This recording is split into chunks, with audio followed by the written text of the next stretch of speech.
Let's do some yoga to help your back stay supple and strong as you're healing back into your regular self. So you can take a blanket and fold it in half, and so that you have it underneath your hips. You're going to sit your sit bones on top of that so that your legs can come down. Now your legs might be up here, but you're working on having the hips sort of tilt forward. So we're gonna do some breathing here, and as you breathe, you're gonna extend the spine, and you're actually going to shorten the back of your neck. And inhale, raising your chin, and as you exhale, you're gonna curl back to the back edge of your sit bones and eliminate all the air out of the lungs. And as you inhale, you're gonna extend and lengthen the spine as if you're telescoping from the tailbone all the way up through the opening of the mouth. You can even look up at the ceiling. That's going to help activate your thyroid gland.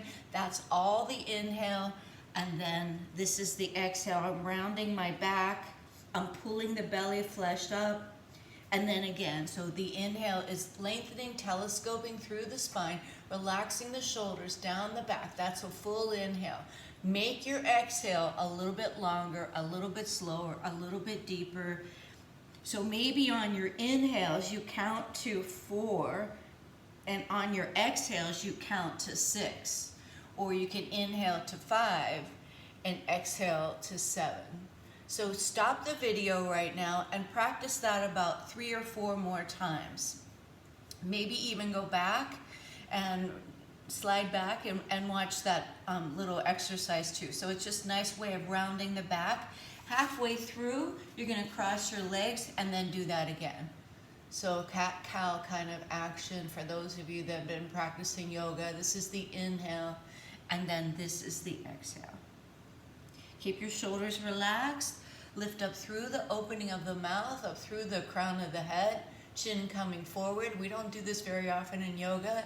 And then rounding your back, pulling the diaphragm up to massage the heart and lungs. And then from there, I'd like you to practice something that will help stabilize the spine and work through the psoas muscle. So I'm going to open up my blanket so that I have some support for my knees.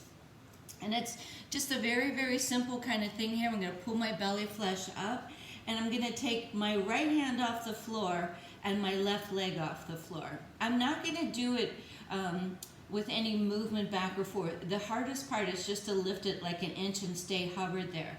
And then keep the breath flowing, and then you'll come back to center, maybe round your back up towards the ceiling, and maybe do an extension like this. And then we're gonna go to the other side. So you'll lift your left hand up and your right leg opposite, and you're pulling your belly flesh up towards your heart. And what that does is that helps you use your psoas muscle to stabilize your spine. You can take this a little bit further if your back is feeling strong and good today by bringing, after you do that, you're going to take your right arm forward and your left arm back. Point your toes straight down behind you so you can see it like this. On your exhale, you'll bring your knee to your nose, rounding your back and eliminating the hair. And then this is the inhale. This is called bird dog. Now, a little trick that I like to teach people, so it's a little bit less on your knees, is to turn your leg to the side, so I have an angle to this leg. On the other side, it would look like this. So I'm gonna inhale, opposite arm to leg, exhale, round the back. Inhale, lengthen, exhale, round the back. And you can do that a few more times. If your back is feeling strong today, you can just take yourself into a plank pose for a moment or two. Spread your fingers open wide, lift the belly flesh up, and practice that. A variation would be to come down on the elbows and press down through the inner wrist as you lift up the core to work in through the psoas muscle. Now, another thing you can consider doing when you're trying to rehabilitate your back after maybe overusing it, doing anything from playing with kids to having a stiffness while you're swinging your golf club, is to come up against the wall. So I'm resting my legs against the wall, but I can still work through the hamstrings here. And you'll do a point with your feet and a flex with your feet. And you can stay here for a little bit and just let your back rest against the blanket. Notice I have my shoulders a little bit lower and my head a little bit lower than my heart. So it's just sort of a very, very gentle inversion pose. From there, what you can do to work in through the hips is you'll take your right foot over top of the left, flex that foot, breathe there a few times, see if you can get the sensation of that diaphragm on the inhale, traveling towards the wall. On the exhale, you're going to relax your body into that space you created. On the inhale, you're taking a nice long inhale. You might even feel the inhale in your right hip. And then on your exhale, you're relaxing to go a little bit deeper. You'll put your foot flat to the floor, and already you can start to feel that. You don't have to bring your leg very far down. Stay where you first get the sensation and breathe a couple breath cycles into that. So you can stop the video now, again, and try this on this leg, and then come back to the center, and then do it on the other leg. First with the leg straight up, pointing, flexing, nice and slow, no rush to go through it. I'm rushed because I can only do this for 10 minutes on YouTube, and then you'll bend your leg. My foot's flat to the floor. I'm trying to relax my hips down to the blanket, and my focus on once I get here is the sensation, breathing into that sensation on the inhale, and on the exhale, relaxing as much as possible. Stopping the tape now, you can practice that, and then to go a little bit further, you can go and take your leg over to the right. Now, if you want to, you could have a pillow here or a block here, and so this is a little bit of a spinal stretch. So as you inhale, you're breathing down the right side of your body. As you exhale, you're trying to soften your right shoulder down towards the floor. So as the lower body is revolving this way, the upper body is revolving the other way. And if your back is feeling okay today, or if you want to just test this out, on an exhale, you can rotate your head in the opposite direction of your legs to get a little bit more of a spinal massage and twist to get the neurolymphatic fluids flowing through the body. And again, you just take the gentle inhales into the sensation. As you exhale, try to relax into the sensation, and you walk your feet back up to the other side, and then you can do this on the other side. So I'm bracing my back against the floor.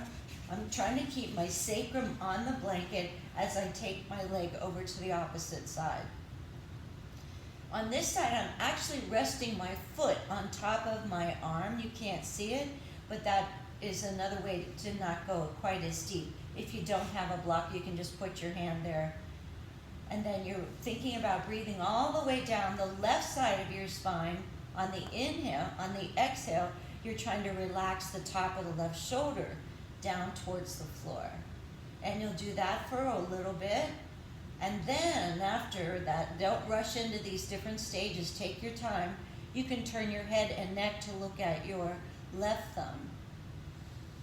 Nice full inhale, long, slow, deep exhales, and then you bring your head back to center after about 3 or 4 breath cycles, and then walk your legs back up to the center. And then stay in Viparita Karani, legs up the wall pose, for as long as you can. I mean, just take your time here. Another thing you can do is you can put the soles of your feet together and bring the heels down towards the pelvic bone. On the inhale, you can press your feet against the wall, and on the exhale, you just try to relax the inside thighs. You're not trying to press your knees to the wall, you're trying to actually just relax in there. So the inhale is a compression against the blade of your foot, against the wall, that's the inhale. And as you exhale, maybe you can get the heels to go down just a little bit lower. And again, all of this is to help your lower back. Finally, what I would encourage you to do is to take one foot at a time, and you can hold on to it. Now I've got my knee close to my armpit here, and just ever so slowly try to straighten the leg. It won't go all the way straight. It doesn't need to go all the way straight, but you will definitely feel this on the hamstring. Let me show you on the other side. So I'm holding on to my foot. If you can't get a hold of your foot, you can take your bathrobe tie and put it around your foot, and hold it like this, but I'm just going like that. So my knee is getting close to my armpit, my other leg is resting against the wall. You can feel this on your sacrum, it feels kind of good. And then if you start to straighten your leg a little bit, you'll start to feel that hamstring elongate here. And your idea here is to try to see if you can relax into this elongation, not pull yourself into a stretch. You're relaxing to release the fascia. You're not trying to force yourself, and you're not stretching, you're elongating. The elongation happens much more often with the exhale, so just take the exhale longer than the inhale. A nice thing for sore backs is to take both feet at the same time, or you could have a strap across the feet and just take some breath cycles here. Breathing all the way down into the tailbone on the inhale, feeling that excursion of the diaphragm, and as you exhale, drawing the diaphragm back up towards the heart and lungs. And then from there, you can roll over onto your side, you can lay straight on your back, but I hope you find that helpful.